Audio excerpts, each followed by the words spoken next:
नमस्कार दोस्तों, कैसे हैं आप लोग। तो ये आपके लिए एक करंट अफेयर टेस्ट है जो कि 1 से लेकर 10 सितंबर तक के जितने भी इंपॉर्टेंट क्वेश्चंस हैं उसमें से 30 प्रश्नों को चुनकर बनाया गया है। इस प्रश्न के आधार पर आप ये चेक कर सकते हैं कि आपकी तैयारी का लेवल क्या है। कुल मिला के आप यूं इस टेस्ट को लगाइए कि एक सही उत्तर पर अपने आप को 1 अंक दीजिएगा, गलत उत्तर पर चलिए नेगेटिव मार्किंग नहीं रखते हैं। और वीडियो के अंत में आप ये बताइए कि कुल कितने स्कोर आपके आ रहे हैं। तो इस प्रकार से ये टेस्ट आप कंप्लीट कीजिए। चलिए शुरू करते हैं। पहला क्वेश्चन है, भारत ने जैव विविधता संरक्षण के लिए किस देश के साथ समझौता ज्ञापन पर हस्ताक्षर किया है। इसका आंसर बताइए। जापान, नेपाल, पाकिस्तान या फिर बांग्लादेश। अगर आपने गेस किया है ऑप्शन बी तो आपका उत्तर बिल्कुल करेक्ट है। देखिए फ्रेंड्स, भारत ने जैव विविधता संरक्षण के लिए नेपाल के साथ हाल ही में एक समझौता किया है। अच्छा, नेपाल के राष्ट्रपति कौन है? विद्या देवी भंडारी। प्रधानमंत्री कौन है? शेर बहादुर देउबा। अगला क्वेश्चन है, राष्ट्रीय पोषण सप्ताह कब से कब तक मनाया गया। ये हैं आपके ऑप्शन। 1 से 7 सितंबर, 2 से 8 सितंबर, 4 से 10 सितंबर या फिर नन ऑफ द अबव। सही जवाब क्या होगा? ऑप्शन ए, 1 से 7 सितंबर राष्ट्रीय पोषण सप्ताह के रूप में मनाया गया। इसकी थीम रही celebrate a world of flavours. और ध्यान दीजिए कि सितंबर माह को राष्ट्रीय पोषण माह के रूप में भी मनाया जाता है। 2022 में ये 5वां लगातार वर्ष था, यानी कि यह 5वां संस्करण है जब सितंबर माह को राष्ट्रीय पोषण माह के रूप में मनाया जा रहा है। फिर अगला क्वेश्चन क्या है, पहला होम्योपैथी अंतर्राष्ट्रीय स्वास्थ्य शिखर सम्मेलन 2022 कहाँ पर आयोजित हुआ। होम्योपैथी अंतर्राष्ट्रीय स्वास्थ्य शिखर सम्मेलन 2022 में आयोजित हुआ है कहाँ पर? दुबई, यूएई में। तो ऑप्शन बी आपका करेक्ट है। तो पहला होम्योपैथी अंतर्राष्ट्रीय स्वास्थ्य शिखर सम्मेलन है जिसका आयोजन 2022 में दुबई में हुआ। तो प्रश्न बहुत ही इंपॉर्टेंट है। इसकी थीम क्या है?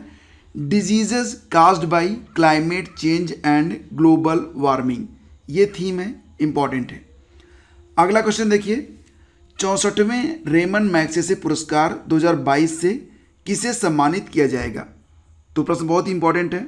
आपके ऑप्शन है सोथियारा छिम, कंबोडियन मनोचिकित्सक हैं, तदाशी हथोरी, जापान के नेत्र रोग विशेषज्ञ हैं, बर्नाडेट मैड्रिड, फिलीपींस के बाल रोग विशेषज्ञ हैं।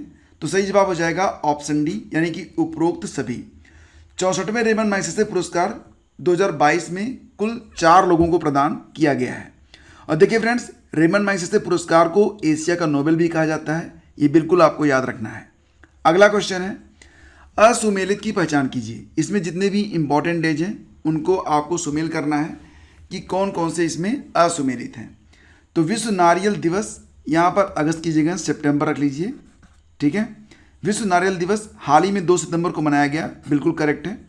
अंतर्राष्ट्रीय चैरिटी दिवस हाल ही में 5 सितंबर को मनाया गया था, उसी दिन जिस दिन टीचर्स डे था, ये भी करेक्ट है। अगस्त क्रांति दिवस प्रतिवर्ष होता है 8 अगस्त को, ये भी सही है। 8 अगस्त 1942 को भारत छोड़ो आंदोलन की शुरुआत हुई थी, तो उसी के उपलक्ष्य में मान लीजिए कि अगस्त क्रांति दिवस प्रतिवर्ष 8 अगस्त को मनाया जाता है। विश्व जैव ईंधन दिवस ये मनाया जाता है कब? ये मनाया जाता है दोस्तों 10 अगस्त को, 11 अगस्त को नहीं। तो हमारा उत्तर बन जाएगा ऑप्शन डी, 10 अगस्त। तो 10 अगस्त को विश्व जैव ईंधन दिवस के रूप में क्यों मनाया जाता है? क्योंकि ये तस्वीर पहचानिए, ये हैं सर रुडोल्फ डीजल। तो डीजल की इन्होंने खोज की थी। इन्होंने डीजल इंजन बनाने का काम किया था 8 अगस्त साल 1993 में। सर डीजल ने पहली बार एक यांत्रिक इंजन चलाने के लिए मूंगफली के तेल का सफलतापूर्वक इस्तेमाल किया था। तो बस इन्हीं के नाम पर विश्व जैव ईंधन दिवस प्रतिवर्ष 10 अगस्त को मनाया जाता है। अगला क्वेश्चन है, राष्ट्रीय अपराध रिकॉर्ड ब्यूरो यानी कि NCRB, national crime record bureau द्वारा जारी क्राइम इन इंडिया रिपोर्ट 2021 के अनुसार यातायात हादसों में सर्वाधिक मौतें किस राज्य में हुई हैं। तो यातायात हादसों में सर्वाधिक मौतें किस राज्य में हुई हैं? एनसीआरबी की लेटेस्ट रिपोर्ट के मुताबिक इसका आंसर हो जाएगा ऑप्शन डी, यानी कि उत्तर प्रदेश। तो देखो फ्रेंड्स, यातायात संबंधी कुल दुर्घटनाएं पूरी देश में हुई कितनी, आप देख सकते हैं यहाँ पर 1,55,622। इसमें उत्तर प्रदेश में अकेले हो जाती है 24,711 दुर्घटना। तो सबसे ज़्यादा जो दुर्घटना हुई है वो कहाँ पर हुई है? उत्तर प्रदेश में हुई। दोपहिया वाहन से सर्वाधिक दुर्घटना कहाँ पर हुई है? तमिलनाडु में। ये भी याद रख लो। फिर अगला क्वेश्चन है, एनसीआरबी राष्ट्रीय अपराध रिकॉर्ड ब्यूरो के द्वारा जारी क्राइम इन इंडिया रिपोर्ट 2021 के अनुसार भारत में महिलाओं के लिए सबसे असुरक्षित शहरों की सूची में सबसे शीर्ष शहर कौन सा है? यानी कि कौन सा शहर ऐसा है जो कि भारत में महिलाओं के लिए सर्वाधिक असुरक्षित है? और दुर्भाग्य से यह देश की राजधानी दिल्ली है। ऑप्शन ए करेक्ट है। दूसरा स्थान देश की आर्थिक राजधानी मुंबई है। तीसरा स्थान टेक राजधानी बेंगलुरु है। तो ये वाकई जो चिंता का विषय है। दिल्ली, मुंबई और बेंगलुरु क्रम से देखिए अगर आप, तो 1, 2, 3 नंबर पर हैं जो कि महिलाओं के लिए सर्वाधिक असुरक्षित शहर माने गए हैं एनसीआरबी की रिपोर्ट 2021 के मुताबिक। और आत्महत्या से होने वाली मौतों का प्रतिशत भी बढ़ा है। तो वर्तमान समय में आत्महत्या से होने वाली जो मौतों का प्रतिशत है एनसीआरबी रिपोर्ट 2021 के मुताबिक कितना है? 7.2% है। और 2021 में कुल कितने लोगों ने आत्महत्या कर ली? 1,64,033 लोगों ने आत्महत्या कर ली है। अगला क्वेश्चन है, 67वें फिल्म फेयर पुरस्कार 2021 में बेस्ट एक्टर का खिताब किसने जीता? प्रश्न इंपॉर्टेंट है। 67वें फिल्म फेयर पुरस्कार 2021 में बेस्ट एक्टर का पुरस्कार जीता है किसने? रणवीर सिंह ने। ऑप्शन बी करेक्ट है। एक फिल्म आई थी 83, तो 83 के लिए ही इनको बेस्ट एक्टर का पुरस्कार प्रदान किया गया है। अच्छा, बेस्ट फिल्म कौन सी चुनी गई? शेरशाह, धर्मा प्रोडक्शन वाली। बेस्ट डायरेक्टर कौन चुने गए? विष्णुवर्धन, शेरशाह मूवी के लिए। और बेस्ट एक्ट्रेस का अवार्ड मिला कृति सेनन को मिमी मूवी के लिए। लाइफ टाइम अचीवमेंट अवार्ड मिला सुभाष घई को, शोमैन सुभाष घई। अगला क्वेश्चन है, बताइए कि अंतर्राष्ट्रीय स्पेस स्टेशन के लिए निर्धारित स्पेस क्रू 5 मिशन 2022 के साथ अंतरिक्ष में जाने वाली अमेरिकी मूल की पहली महिला कौन बनी है? ठीक है, स्पेस क्रू 5 मिशन 2022 के साथ अंतरिक्ष में जाने वाली अमेरिकी मूल की पहली महिला बन गई हैं निकोल मान। तो ऑप्शन सी यहाँ पर करेक्ट है, निकोल मान। ये कमांडर भी चुनी गई हैं इस मिशन की। तो निकोल मान को स्पेस क्रू 5 मिशन 2022 की मिशन कमांडर चुना गया है। और ये जो स्पेस क्रू 5 मिशन होगा इसे कौन भेज रहा है? नासा और स्पेस एक्स। जी हाँ, एलन मस्क वाली जो कंपनी है। और ये फाल्कन 9 रॉकेट से भेजा जाएगा। तो याद रखना, ये हैं निकोल मान। अगला क्वेश्चन बताइए, ब्लूमबर्ग द्वारा जारी रिपोर्ट के अनुसार ब्रिटेन को पछाड़कर किस देश की अर्थव्यवस्था दुनिया की 5वीं सबसे बड़ी अर्थव्यवस्था बन गई है? तो आंसर हो जाएगा हमारा प्यारा भारत, ऑप्शन बी। अच्छा, ये बताओ कि दुनिया की जो क्रमशः 5 बड़ी अर्थव्यवस्थाएं हैं इस समय, तो उनके नाम बता सकते हो? आगे बताता हूँ आपको। देखो, दुनिया की जो 5 बड़ी अर्थव्यवस्थाएं हैं, पहले स्थान पर उसमें अमेरिका है, दूसरे स्थान पर चीन, तीसरे स्थान पर जापान, चौथे स्थान पर जर्मनी, 5वें स्थान पर भारत। ये गर्व का विषय है। भारत की पहली तिमाही के अंत में डॉलर के एक्सचेंज रेट के आधार पर ये जो डिक्लेरेशन है, घोषणा है, ये की गई है। तो इसमें भारत के पास कुल 854.7 अरब डॉलर जो है वो आया है। तो ये बहुत बड़ी बात है। फिर आगे बढ़ते हैं। कनाडा के मरखम शहर में एक सड़क का नाम भारत के किस संगीतकार के नाम पर रखा गया? मरखम शहर है, कहाँ पर है? कनाडा में है। वहाँ पर एक सड़क का नाम रख दिया गया भारत के संगीतकार AR रहमान जी के नाम पर। अच्छा, AR रहमान का पूरा नाम बताइए, कई बार एग्जाम में पूछा गया है। तो पूरा नाम होगा AR रहमान का अल्लाह रखा रहमान, भारतीय फिल्मों के प्रसिद्ध संगीतकार। अगला क्वेश्चन है, formula 1 race Dutch grand prix 2022 का खिताब किसने जीता? Formula 1 race Dutch grand prix 2022 का खिताब जीत लिया है किसने? मैक्स वर्स्टेपन ने। तो ऑप्शन सी आपका बिल्कुल करेक्ट है। अभी तक 2022 में कुल 15 ग्रैंड प्रिक्स हुई है और उसमें से 10 को अकेले जीत लिया है मैक्स वर्स्टेपन ने। ये रेडबुल के ड्राइवर हैं, नीदरलैंड के खिलाड़ी हैं। और ये जो डच ग्रैंड प्रिक्स हुई है इसका आयोजन भी नीदरलैंड में ही हुआ। फिर अगला क्वेश्चन है, ब्रिटेन की नई महिला प्रधानमंत्री कौन बनी है? बहुत आसान प्रश्न है, फटाफट बताइए। आंसर बनेगा इसका लिज ट्रेस। ठीक है, लिज ट्रेस।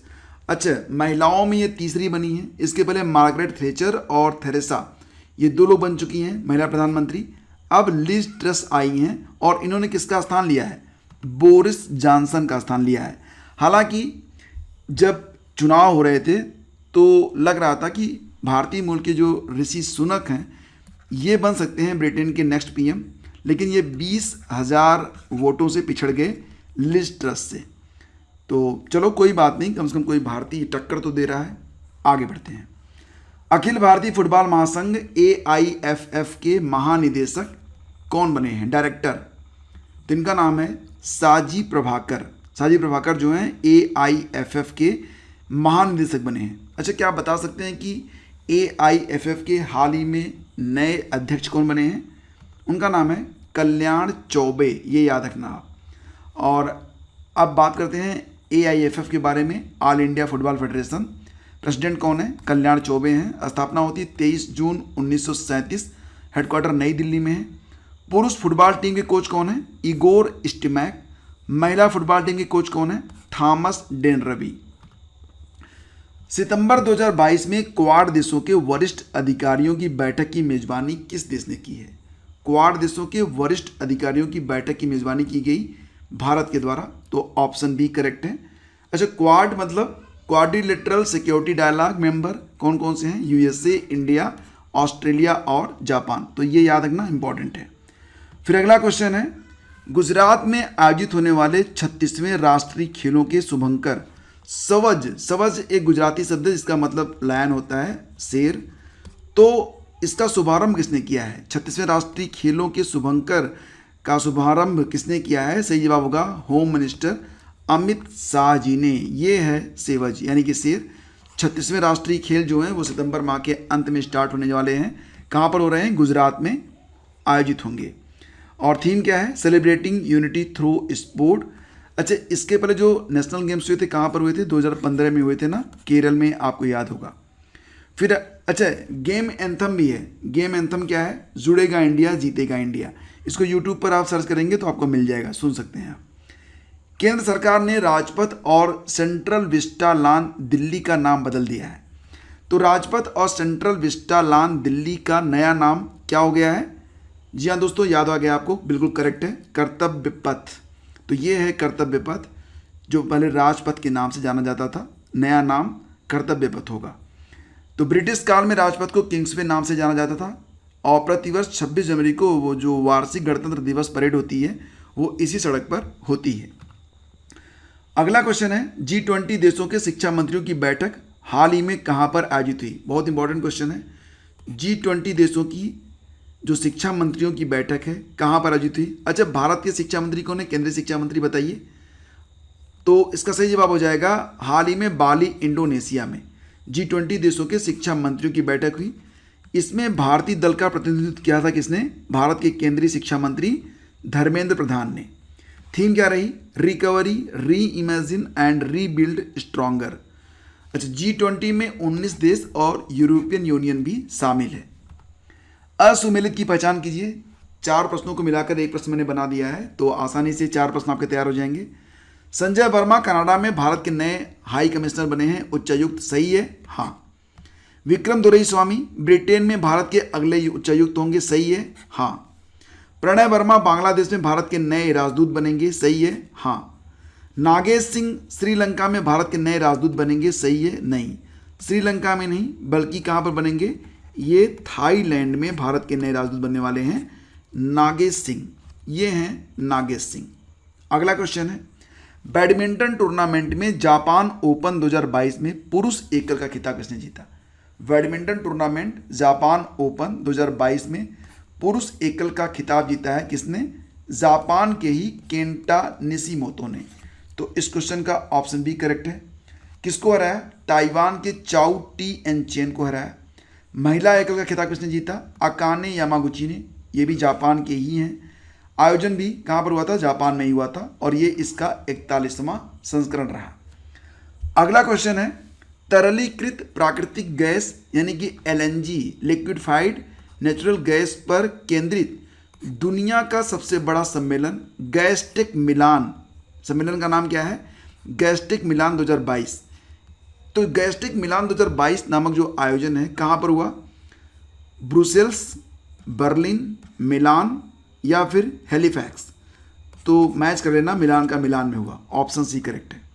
तो मिलान इटली में हुआ है यह सम्मेलन, और इसका उद्देश्य क्या है? कम उत्सर्जन वाले ईंधन एलएनजी पर केंद्रित गैस्ट्रिक दुनिया का सबसे बड़ा सम्मेलन है। तो कोशिश की जा रही कि ऐसे ईंधन को फोकस में लाया जाए, इस्तेमाल में लाया जाए, जिससे कार्बन उत्सर्जन कम हो सके। हरदीप सिंह पुरी जो कि भारत की जो है अध्यक्षता किए हैं, हरदीप सिंह पुरी जो कि हमारे केंद्रीय मंत्री हैं। आगे बढ़ते हैं। 22वें दुबई ओपन शतरंज टूर्नामेंट 2022 को खिताब किसने जीता है? तो दुबई ओपन शतरंज टूर्नामेंट 2022 का खिताब जीत लिया है अरविंद चिदम्बरम ने। ऑप्शन बी करेक्ट है। किस भारतीय मूल की महिला को ब्रिटेन कैबिनेट की नई गृह मंत्री के रूप में नियुक्त किया गया है? बहुत अच्छा प्रश्न है ये।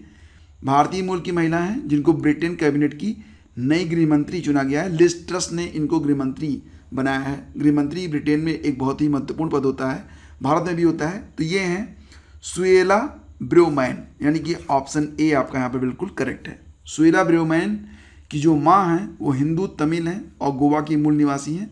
सुएला ने कैम्ब्रिज विश्वविद्यालय से कानून की डिग्री हासिल की है। अब ये ब्रिटेन की होम मिनिस्टर हैं। चलो आगे बढ़ते हैं। बताइए कि UNESCO global network of learning cities 2022, global network of learning cities 2022 में शामिल होने वाले भारत के पहले शहर कौन बने हैं? वारंगल शहर कहाँ पर मिलेगा आपको? तेलंगाना में मिलेगा, त्रिशूर केरल में, नीलाम्बुर भी केरल में। तो तीनों शहर इस सूची में शामिल हैं। ऑप्शन डी हमारा बिल्कुल करेक्ट है। और 2022 में कुल 44 देशों के 77 शहर इसमें शामिल किए गए हैं। UNESCO global network of learning cities एक अंतर्राष्ट्रीय पॉलिसी है जिसके तहत दूसरे शहरों को प्रेरणा देने और कैसे किसी शहर को बेहतर बनाने का तरीका बताया जाता है। UNESCO global network of learning cities, इसको कहते हैं GNLC, ठीक है। तो 2013 में इसकी शुरुआत हुई थी। इसका उद्देश्य क्या है? विकास के सभी चरणों में सीखने वाले शहरों को अन्य शहरों के साथ विचारों और कलाओं को साझा करके उनका भी विकास सुनिश्चित किया जाता है। साथ ही शहरों के बीच नीति संवाद और सहयोग का समर्थन और सुधार किया जाता है। अब तक इस सूची में 76 देशों के 294 शहर शामिल हो चुके हैं। 2022 में 77 शहर शामिल किए गए हैं 44 देशों से। कुल मिला के कितने हो गए? 294। बताइए कि पुदुमई पेन योजना किस राज्य सरकार की योजना है? उत्तर हो जाएगा तमिलनाडु। ऑप्शन ए इसका बिल्कुल करेक्ट है। तो मुख्यमंत्री MK स्टालिन ने सरकारी स्कूलों की छात्राओं को वित्तीय सहायता के लिए यह योजना शुरू की है। मतलब कि कक्षा 5 से लेकर कक्षा 12 तक की, और उसके बाद जो लड़कियां पढ़ेंगी उनको 1000 रुपये मासिक प्रदान किया जाएगा। पर्यावरण के अनुकूल प्रौद्योगिकी स्थापित करके जैव गांव यानी कि बायो विलेज स्थापित करने वाला भारत का पहला राज्य कौन सा बना है? तो देखो, बायो विलेज स्थापित करने वाला भारत का जो पहला राज्य बना है, बताओ ये कौन सा राज्य हो सकता है? ये त्रिपुरा है। ऑप्शन बी करेक्ट है। तो त्रिपुरा की राजधानी कहाँ है? अगरतला है। मुख्यमंत्री कौन है? माणिक साहा। और गवर्नर कौन है? सत्यदेव नारायण आर्य। त्रिपुरा के सिपाही जला नामक जो जिला है, वहाँ के चारिलम निर्वाचन क्षेत्र के दासपारा गांव को बायो विलेज में बदला गया है। बताओ कि नीले आसमान के लिए अंतर्राष्ट्रीय स्वच्छ वायु दिवस 2022 कब मनाया गया? ये प्रश्न कई बार UPPSC UPSSC में पूछा गया है। उत्तर हो जाएगा 7 सितंबर। ऑप्शन ए करेक्ट है। इसको जो है यूनाइटेड नेशन ने 19 सितंबर 2019 को घोषित किया था। 2020 से यह दिवस मनाया जाता है। 2022 में इसकी थीम है the air we share. Bharat के औषधि महानियंत्रक ने इनकोवैक नामक भारत की पहली नेजल कोरोना वैक्सीन, नेजल मतलब यह जो वैक्सीन है नाक से दी जाएगी, तो इसके आपात इस्तेमाल को DGCA ने मंजूरी प्रदान कर दी है। इस वैक्सीन की निर्माता कंपनी कौन सी है? तो याद रखना, भारत बायोटेक हैदराबाद। अच्छा, यहाँ पर ऑप्शन भी देख लो, बहुत इंपॉर्टेंट है। जेनेमा फार्मास्यूटिकल्स का जो हेडक्वार्टर है महाराष्ट्र में है। Serum institute of India Pune में है। भारत बायोटेक का हेडक्वार्टर हैदराबाद में है। सही जवाब ऑप्शन सी ही है, Bharat Biotech. INCOVACC world's first intranasal vaccine receives approval for emergency use in India. NITI Aayog द्वारा जारी preserving progress on nutrition in India, Poshan Abhiyaan in pandemic times, एक रिपोर्ट आई है। तो इसके अनुसार भारत में पोषण अभियान को लागू करने में कौन सा राज्य शीर्ष पर है? बड़े राज्यों में टॉप पर है महाराष्ट्र, ऑप्शन ए करेक्ट है। दूसरे स्थान पर है आंध्र प्रदेश, तो दोनों याद रखना। अच्छा, छोटे राज्यों में और यूनियन टेरिटरीज में पहले स्थान पर कौन कौन से हैं? तो देखो, छोटे राज्यों में सबसे बेहतर प्रदर्शन किया सिक्किम ने, यूटी में दादरा एवं नगर हवेली तथा दमन और दीव ने, बड़े राज्यों में टॉप पर महाराष्ट्र, फिर आंध्र प्रदेश, फिर गुजरात। तो इस रिपोर्ट के अनुसार पोषण अभियान के तहत कोष के उपयोग की स्थिति निचले स्तर पर है, यानी कि जितना कोष दिया गया पोषण अभियान के लिए पूरा इस्तेमाल भी बहुत सारे राज्य नहीं कर पाए। 23 राज्यों और यूनियन टेरिटरीज ने 50% से कम कोष का उपयोग किया। तो बहुत सारा पैसा जो रिलीज हुआ वो बचा रह गया। भारत ने कुशियारा नदी के पानी के लिए किस देश के साथ 25 वर्षों में पहला जल बंटवारा समझौता किया है? तो प्रश्न बहुत इंपॉर्टेंट है एग्जाम के लिए, ये जल बंटवारे पर आधारित है, क्योंकि इसका सही जवाब बन जाएगा ऑप्शन डी, यानी कि बांग्लादेश। तो गंगा जल संधि पर 1996 में हस्ताक्षर किया था भारत ने। उसके बाद 2022 में अब कुशियारा जल बंटवारे पर हस्ताक्षर किए गए हैं भारत सरकार के द्वारा। भारत बांग्लादेश आपस में 54 नदियों का साझा करते हैं। कुशियारा नदी कहाँ पर मिलेगी आपको? बराक नदी की यह एक उप शाखा है जो असम में भारत और बांग्लादेश को लिंक करती है। तो फ्रेंड्स, ये थे 30 प्रश्न और उम्मीद करता हूँ कि सेशन आपको अच्छा जरूर लगा होगा। अगर सेशन आपको अच्छा लगा है तो वीडियो को एक बार लाइक कीजिए और अपने दोस्तों के बीच शेयर भी। चैनल पर पहली बार हैं तो सब्सक्राइब करना बिल्कुल मत भूलिएगा, बेल आइकन को भी प्रेस कर लीजिएगा। हमारे टेलीग्राम चैनल पर आपको इसकी PDF मिल जाएगी, लिंक है @स्टडी विद ज्ञान प्रकाश, यानी कि टेलीग्राम अगर आप यूज़ करते हैं तो वहाँ जो कोने में आता है ना सर्च का ऑप्शन, वहाँ पर लिखिएगा @स्टडी विद ज्ञान प्रकाश। चैनल को ज्वाइन कर लेंगे तो PDF आपको मिल जाएगी, या फिर वेबसाइट पर जा सकते हैं आप studyvidgyanprakash.com पर। आप सभी का दिन मंगलमय हो। Have a great day. जय हिंद।